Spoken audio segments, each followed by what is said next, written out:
आज के इस वीडियो लेक्चर में हम जूल थॉमसन प्रभाव के बारे में पढ़ेंगे।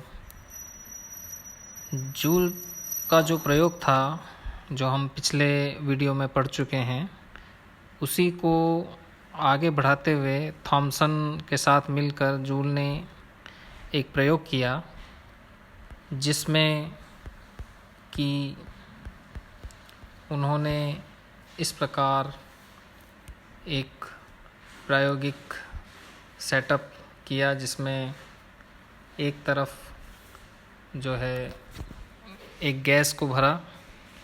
इस चित्र में आप देख रहे हैं, ये दोनों तरफ पिस्टन है और दोनों पिस्टनों के बीच में एक सरंध्र डाट है, जिसे पोरस प्लग लिखा हुआ है अंग्रेजी में।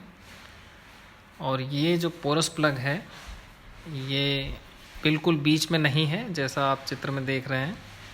ये असल में जो दाईं तरफ वाला पिस्टन है उससे बिल्कुल छूते हुए है, टच है, और जो बाईं तरफ वाला पिस्टन है उसमें गैस भरी हुई है, जिसका कि दाब P1, आयतन V1 और ताप T1 है। जब हम इस गैस को दाब लगाते हैं तो इस प्रकार दाब लगाने पर जो दाईं तरफ का पिस्टन है वह गैस के प्रसार के कारण और अधिक दाईं तरफ खिसकता है, और गैस जो है वो सरंध्र डाट से होते हुए दाईं तरफ वाले जो कक्ष है उसमें प्रवेश करती है। इस प्रकार यहाँ पर हम गैस को उच्च दाब से निम्न दाब क्षेत्र की ओर प्रसारित करते हैं।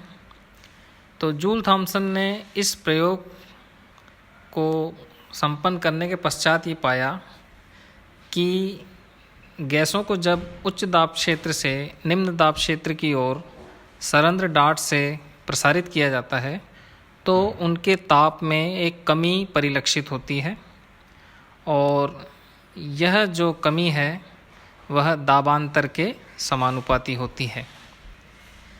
और इस प्रकार से जो ताप में कमी है, इसे ये जो शीतलन प्रभाव है, इसे ही जूल थॉमसन प्रभाव कहते हैं, जो कि हाइड्रोजन और हीलियम के केस में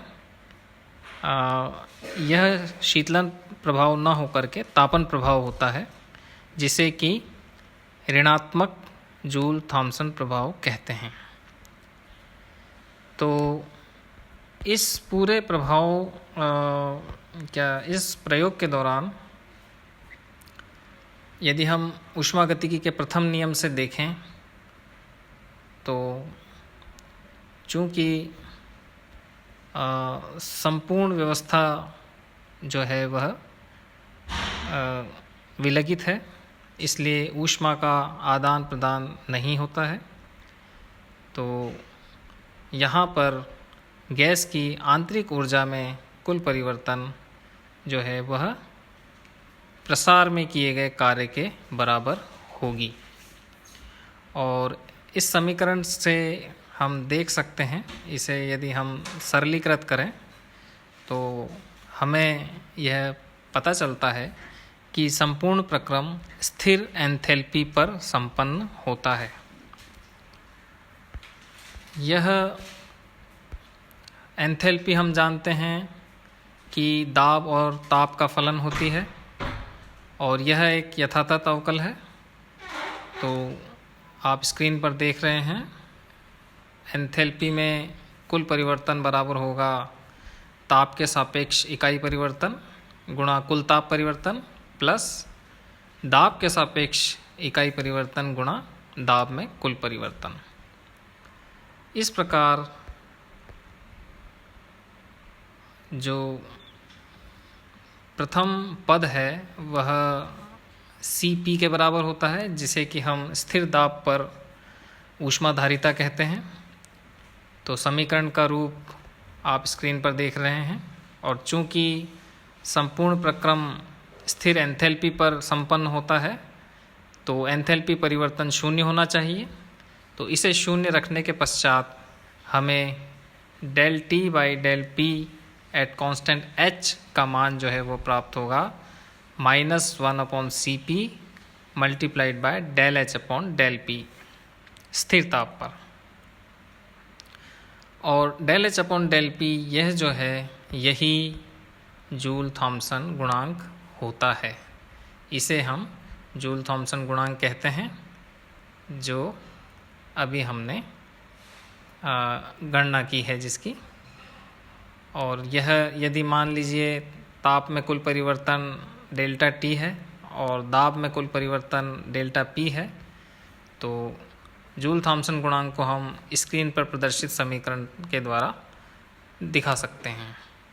और इस प्रकार डेल्टा टी जो है वह डेल्टा पी के समानुपाती होगा, क्योंकि सी पी एक स्थिरांक है, यानी कि स्थिर दाब पर एंथैल्पी स्थिर दाब पर ऊष्माधारिता। और इसी प्रकार del H upon del P किसी विशिष्ट गैस के लिए यह भी स्थिर प्राप्त होता है। तो इस प्रकार हम देख सकते हैं कि जो ताप में कमी है वह दाब परिवर्तन के समानुपाती होती है। तो यह जूल थॉम्सन प्रभाव के बारे में था।